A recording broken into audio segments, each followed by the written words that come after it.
Namaskar, I'm Prakash Zob. Welcome to Prakash on Basics.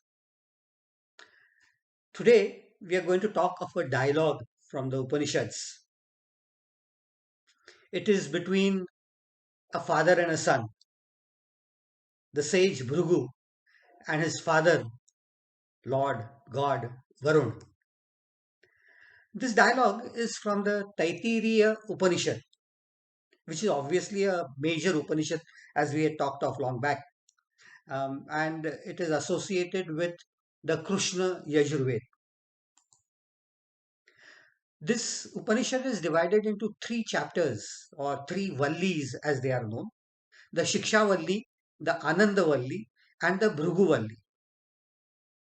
The part that I am talking of today is from the Bhrugu Valli.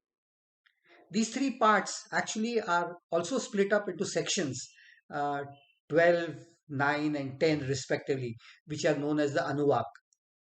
So we would be talking of the Bhrugu Valli and its Anuvaks. As in many previous cases, this is related to acquiring Brahmadnyan or knowledge associated with Brahma, the ultimate knowledge. Um, and it uses a concept that I had mentioned long back, neti neti, a process of negation. Bhrugu, the sage Bhrugu, uh, went to his father and said, "Please teach me Brahmadnyan." Varun, the all knowledgeable, first told him the gateways to this knowledge. These are known as the Upalabdhi Dwar, the available doors for knowledge. They are food, prana, the life force, our sense organs, antahkaran, the inner instrument of our mind, of our understanding, and the activity organs that we have. Anna means food or matter that makes up our body. Prana is the life force that activates our body. The senses are the source of knowledge that we have. Antakaran is the inner instrument that controls our mental activity. It is said to be made up of mind, intellect, awareness, and self consciousness. These are typically referred to as man, buddhi, chitta, and ahankar.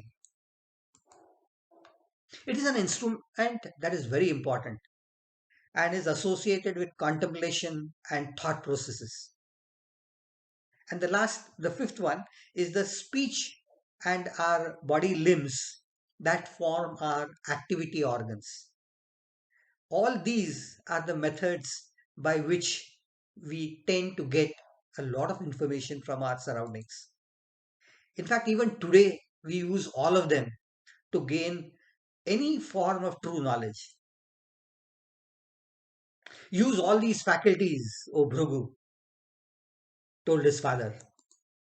And then Varuna told Bhrugu the characteristics of Brahma, the one that is the root cause of everything. It is the one from which everything is created. And on perishing, they all form a part of the Brahma again.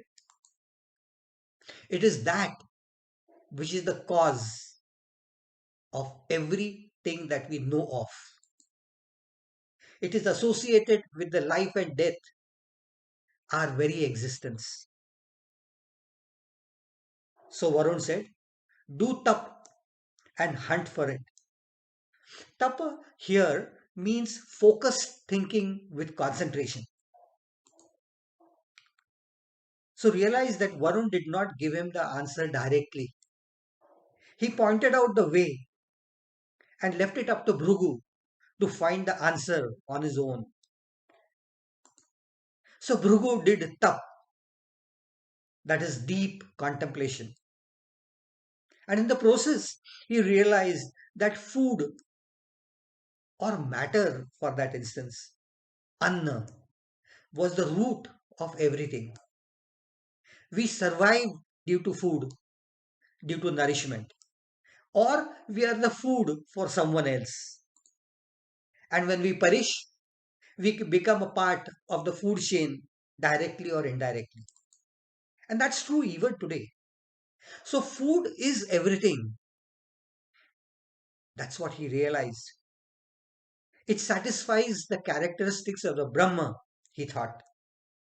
So, this is Brahma. This is Bhramhdnyan. So, he went to his father with this knowledge. But Varun smiled and said, Neti, Neti, not this, not this. Go back, do tap again.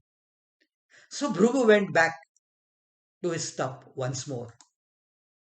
He realized that it is not the food, but the prana, the life force that controls the body. The prana arises from some previous prana, and it also creates the next prana that we know of, the cycle of birth and regeneration. It is the essence of everything. So it satisfies the characteristics of Brahma. And so this must be the Brahmadnyana.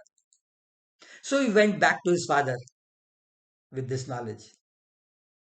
But Varun again said, Neti, Neti, not this, not this. Go back. So Bhrugu went back and did tap again. He realized that just prana is not enough. Even plants and insects have prana. It is the mind that makes the difference. Our experiences, our memories, desires, emotions, feelings, thoughts, ideas, they all contribute to our mind. The mind dominates the prana. Not just life is important. So, mana, the mind, is at the root of everything. He felt that this characterizes the Brahma, and this must be the Brahmadnyan. So he went back to his father with this knowledge. But Varun again said, No, not this, not this. Go back, think again, tap again. So Bhrugu went back to his tap and again contemplated for a long time. And then he realized that Vijnana, the discriminating ability of the mind through its knowledge, is the root of everything. The ability to think rationally, what is right, what is wrong, what is good, what is bad, what is true, what is false. This then must be the true Brahmadnyan. That's what he felt. Just living like animals, like plants or insects, is not enough. Let's think on a different line. Suppose I ask you, when were you born? I would say, okay, 11th of March 1954. But what happened after I was born? Do I really know all that? When is it that I have my earliest memories from? When is it that I have a self realization, an ability to discriminate between me and everything else? That is the time when I become aware of everything that is around me. My birth then really is associated with that point because it is that mind that has gained its awareness. And think what happens in present day life situations. Due to various reasons, people go into coma. We say that they've become vegetables. Why vegetables? Because it has no mind. And when does he come out? When he gains self realization once more. So it's brain death when the body is still alive, the prana is still there. That's not enough. That's not enough for everything. So Vijnana, This ability to discriminate, to understand, to interpret correctly is the characteristic of Brahma, thought Bhrugu. So this must be the Brahmadnyana that I am looking for. So he went back to his father with this knowledge. But the Varun, the great Lord, smiled again and said, Neti, Neti, not this. Go back. Go back to your meditation once more. Do tapas once more and think. So Bhrugu went back to his tap again. And then, recollecting all that he had said, he realized that all these are interrelated. In fact, if we look carefully, they are all the same. What is within me and what is outside, if all that is the same, then there is nothing to really think of and discriminate from. There is nothing to worry. There is no grief. There is nothing to care about life and death. For they have no impact when you realize that what is within me and what is outside is the same. This realization leading to peace and eternal bliss is all that really matters. This bliss, known as Anand, is everything then. It seems to have all the characteristics of Brahma. So this truly is Brahmadnyana, a unity with everything that is outside, irrespective of whether you are alive or dead. And this truly must be Brahmadnyana. With this realization of Anand in its totality as Brahmadnyana, Bhrugu finally got his answer. He then had no need to go back to his father and get the answer back again. This then is the communication between the two of them. The samvad between Varun and Bhrugu, the sage, who realized what Brahmadnyan was. If you look at the other vallis and other areas, we find that these 5 stages that I talked of are mentioned at other places in the Upanishads as Kosh or shells. The Anandamaya Kosh, the final one. But beginning from the earlier ones, the Annamaya Kosh, the Pranamaya Kosh, the Manomaya Kosh, the Vijnanamaya Kosh, and then finally the Anandamaya Kosh. They define the limits of our realization of what we feel and what is the essence of life. Each one is more advanced than the previous. At the base level, or as a child, we ourselves, for us, food is everything. That is our world. That is our whole world. And as we evolve, we realize that there are higher aspects to think of. And that raises our limits to higher levels. How high you rise depends upon your potentials, your abilities, your experiences, and your own limitations. The ultimate Brahmadnyan for us then is determined not by anyone else, but by ourselves.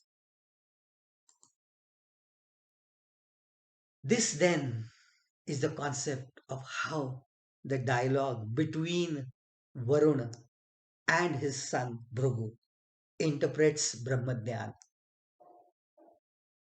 If you have liked whatever I have said, please pass on this information to your friends also. Let them also understand the beauty of life and the importance of gaining true knowledge.